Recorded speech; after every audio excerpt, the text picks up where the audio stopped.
शिवाय नमस्तुभ्यं। हर हर महादेव। बेलपत्र का वृक्ष हो या पीपल का वृक्ष हो या तुलसी का पौधा हो या आंवले का वृक्ष हो या बट वृक्ष हो, उस वृक्ष के नीचे बैसाख के महीने में जो जल समर्पित करा जाता है, उस जल की पुण्य इतनी प्रबल हो जाती है कि व्यक्ति के जीवन में जितना पाप कर्म करा होता है वो सब निष्फल हो जाता है, वो सब समाप्त हो जाता है। 7 महीने में पार्थिव शिवलिंग के निर्माण का, और उसमें एक बात कही गई कि जब संसार का मनुष्य मृत्यु लोक में रहने वाला मानव, मृत्यु लोक में रहने वाला मनुष्य मिट्टी के शिवलिंग का निर्माण करता है, पार्थिव शिवलिंग का निर्माण करता है, और जिस घर में पार्थिव शिवलिंग का निर्माण होकर उसकी पूजन होती है, घर का सदस्य उस पर अगर एक बूंद जल समर्पित कर देता है तो जितने घर के सदस्य होते हैं उस पार्थिव शिवलिंग के निर्माण करने वाले होते हैं, पूजन करने वाले होते हैं, उनको 6 महीने तक किसी बड़ी बाधाओं को झेलना नहीं पड़ता, वो दुख अपने आप हट जाता है। पार्थिव शिवलिंग का निर्माण बैसाख महीने, बैसाख के महीने में मिट्टी के पात्र में जो रात्रि भर जल रखा हो, मिट्टी के पात्र में अगर आपके पास में घड़ा हो, हंडा हो, नी हो, दिया हो, दीपक हो, कुल्लड़ हो, कोई भी तुम्हारे और उसमें जल भरना, वो जल बैसाख के महीने की किसी भी सोमवार के दिन, किसी भी सोमवार के बैसाख महीने या किसी प्रदोष के दिन या बैसाख महीने के शिवरात्रि के दिन मिट्टी के पात्र का जल अपने घर के प्रत्येक व्यक्ति का स्पर्श कराकर उस मिट्टी के पात्र के जल को तांबे के पात्र में डाल लीजिए और घर के प्रत्येक व्यक्ति का स्पर्श करा लीजिए और शंकर भगवान पर कुंदकेश्वर महादेव के नाम से समर्पित करिए।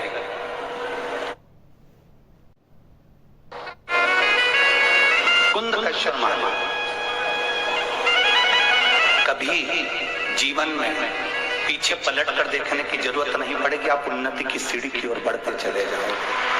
बैसाख महीने में मट्टी के पात्र का जल भगवान शंकर को समर्पित होना चाहिए, उसका सुख हमारे जीवन को एक आनंद फल प्रदान शिवाय हर हर महादेव। आप सभी का मेरे चैनल भक्ति भावना पर स्वागत है। पूज्य प्रदीप मिश्रा जी ने बैसाख मास के बहुत ही अच्छे उपाय बताए हैं। पूज्य प्रदीप मिश्रा जी ने बताया कि बैसाख मास में जो कच्चे मिट्टी का मटका होता है, अगर उसका एक बूंद जल भी अगर हम घर में मिट्टी का शिवलिंग बनाकर उस पर समर्पित करते हैं तो हमारी सभी मनोकामना पूरी होती हैं। पूज्य प्रदीप मिश्रा जी की कथा और उपाय सुनने के लिए प्लीज़ मेरे चैनल को लाइक कमेंट शेयर जरूर कीजिए और वीडियो को लास्ट तक देखते रहिए और अपने उपाय कीजिए, आपकी हर मनोकामना पूरी होगी। श्री शिवाय नमस्तुभ्यं। कोई अच्छा मिले ना मिले, धन मिलने से कोई भाग्यशाली नहीं होता, मिलने से कोई भाग्यशाली नहीं होता, वैभव मिलने से कोई भाग्यशाली नहीं होता। महाराज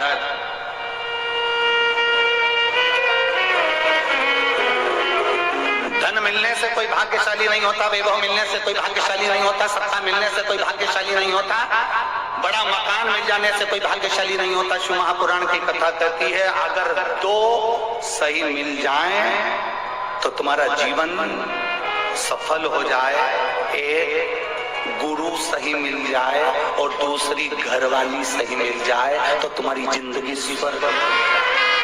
दुनिया का सबसे भाग्यशाली व्यक्ति वो होता है जिसको 2 ठीक मिल गए, 2 अच्छे मिल गए, एक गुरु अच्छा मिल जाए, दूसरी जम की बोलो घरवाली अच्छी मिले। गुरु अच्छा मिलेगा तो तुम्हें स्वर्ग की सीढ़ी चढ़ा देगा और घरवाली अच्छी मिलेगी तो घर को स्वर्ग बना देगी।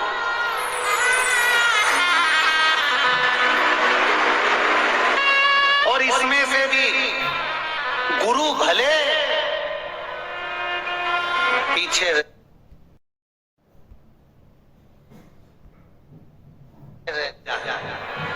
पर जगदम्बा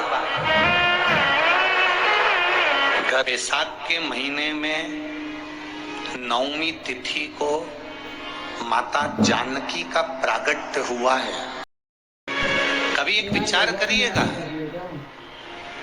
कि नरसिंह अवतार बैसाख के महीने में हुआ, कुर्मा अवतार बैसाख के महीने में हुआ, हयग्रीव अवतार बैसाख के महीने में हुआ, परशुराम अवतार बैसाख के महीने में हुआ, माता जानकी का अवतार बैसाख के महीने में हुआ। आखिर बैसाख के महीने में, माधव महीने में इतनी महत्वता क्यों?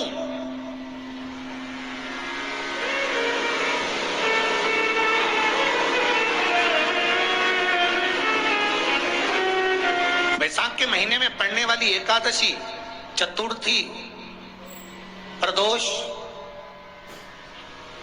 अमावस्या, पूर्णिमा, शिवरात्रि, ये सभी इतनी महत्वपूर्ण क्यों हो जाती है?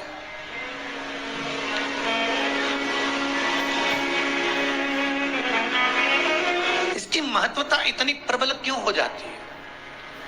किस लिए? क्योंकि बैसाख का जो महीना पड़ता है, सूर्य की संपूर्ण तपन, सूर्य देव अपने पूर्ण तेज के साथ में मृत्यु लोक के निवासियों पर, चाहे जलचर हो, थलचर हो, वायुचर हो, चाहे जो जीव है, उस पर जब किरण फेंकते हैं तो संसार का जो मनुष्य है उस पर जब ताप पड़ता है तो ताप पड़ने के कारण उसके मुख से भगवान का नाम निकल ही जाता है, स्मरण नाम निकलता है, तो वो भगवान की शरणागति खुद ग्रहण कर लेता है स्वयं।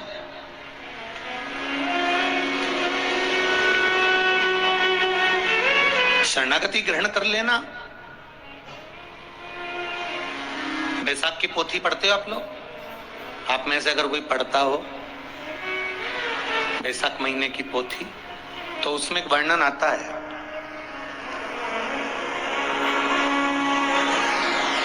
गीता प्रेस गोरखपुर के कल्याण अंक में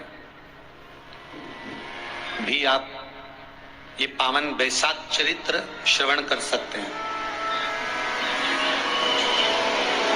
उसमें बैसाख महीने की पोथी में 10वें दिवस की कथा में 10वें अध्याय में एक व्याध और शंख मुनि का चरित्र आता है।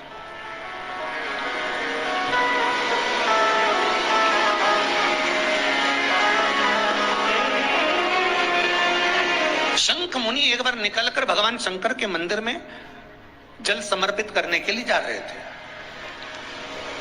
और शिव मंदिर की ओर जाते बीच मार्ग में चलते और शंख मुनि जब शिव के मंदिर में पहुंचे, शंकर भगवान के मंदिर में जाकर उन्हें दर्शन किया,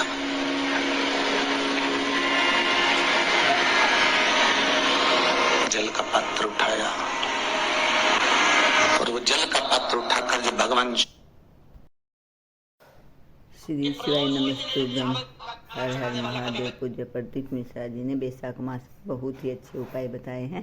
पूज्य प्रदीप मिश्रा जी ने बताया कि अगर बैसाख मास में हम एक बूंद पानी भी भगवान शिव का पार्थिव शिवलिंग बनाकर उस पर समर्पित करते हैं तो हमारी सभी मनोकामना पूरी हो जाती हैं।